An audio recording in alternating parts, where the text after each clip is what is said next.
here. The reason I have the motif, this is about a Western story about ancient Lemuria hiding in California. And this is a California story about mines and caving.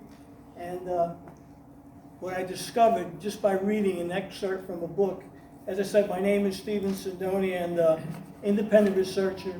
And I was looking for a screenplay to write in 2007, and I came across a 3-page legend about a man finding supposedly an underground cave that led underneath the bowels of a mountain, where he found a mummified king and queen, which he believed were Lemurian, skeletons 6.5 to 10 feet tall, hieroglyphics, weapons that we don't even have today, and he believed it was a lost race that had sunk with the continent of Lemuria, which is part of the west coast of the United States. The terrain is totally different, and saying to all of us, maybe there's more to history than we even know to be true.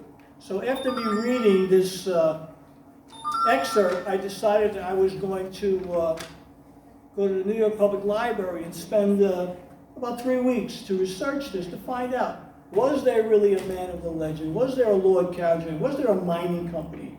And lo and behold, I decided to go to the library, and upon doing so, the story unravels where I found out that there was a Lord Cowdray, there was a Sir Wheatman Pearson, there was another man who shows up in 1934 claiming to be Lord Cowdray, but he wasn't. I find border crossings, I find a whole trail, paper trail of this, and I contact the Stockton Record newspaper, and they get me a hold of the editor of the Stockton Record newspaper currently to talk to a columnist to tell him what I had learned. And as a result of what I learned through border crossings, Ancestry.com, looking through all over the world, scouring who this man was, I was able to solve it and get credit by the Stockton Record newspaper. So my story today is to show you that history is now less one mystery. And today I'm going to unravel this for you and share with you, after 9 years of researching, sleuthing, going out there, and even taking out a film crew, you'll be able to see some of the experiences that I've had in my quest to discover the truth about our origin. We know very little about the ocean bottom and other things we're told we have to accept blindly as it comes to pass. I trust, but I have to verify, I have to validate. So I'm here today to say anyone has an open mind, it's like a parachute. It can only work if it's open, so be open-minded. There are other things going on that you may not be aware of, but hopefully by the time I'm done speaking today, a light bulb might go off, and I might strike a chord or touch a note or share something that makes sense to you about your purpose, your path, your reason for being, and not to accept blindly, and to realize that there are two sides of the story, then there's the truth. And so my story tonight is about my journey as well, but going through my paperwork, I come up with my report card. I find my 2nd grade report card. And I think this is interesting because my teacher, Miss Rudisell, right, grazed you, of course. But some of the interesting things on here, she talked about my notebook was very, very clean, very, very good. I was able to use crayons very well. I can draw interesting things. And Stephen is learning that the earth is round and that it's always turning. So I got it right from an early age about the earth. And for me, I got pumped up at that point with social studies, about history of the earth, about ancient civilizations. So Miss Rudisell gave me the ability to understand there's a lot going on, information, but you have to take the highway or else it's not going to be the right way. You got to learn, because the more you learn, the farther you'll go. So I learned early on that not all the things that we're told either is correct. Just because I write it in a book and the ink is dry doesn't mean it's correct. There's checks and balances. That's why they have accountants to count the beans, because sometimes the numbers don't match. So if it walks like a duck and it quacks like a duck, it might be a duck.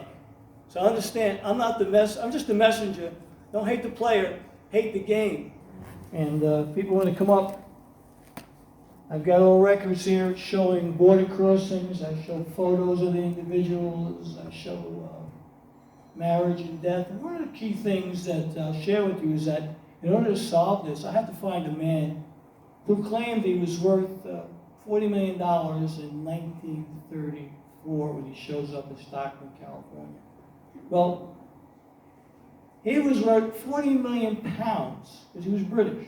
So they misquoted dollars for pounds. But if it was apples to apples, the man was worth $41 million in 34.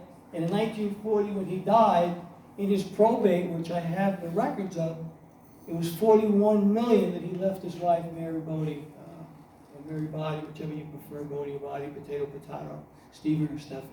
And so he left his wife well off there when he retired. So I had to find someone who was worth $40 million as well. I had to find somebody who was British. I had to find somebody who worked for the Lord Cowjay Mining Company all of his life.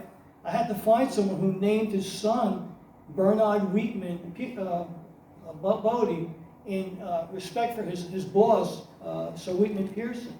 So he named his son after his boss. So he had to be a loyal employee to be in his memoirs to show that he helped build the Sir Wheatman Pearson's enterprise, Lord Pearson and Son Limited, and Lord Cowjay Mining Company. So he had a lot of respect for his boss, and he was a very intricate part in this whole legend and how it played out.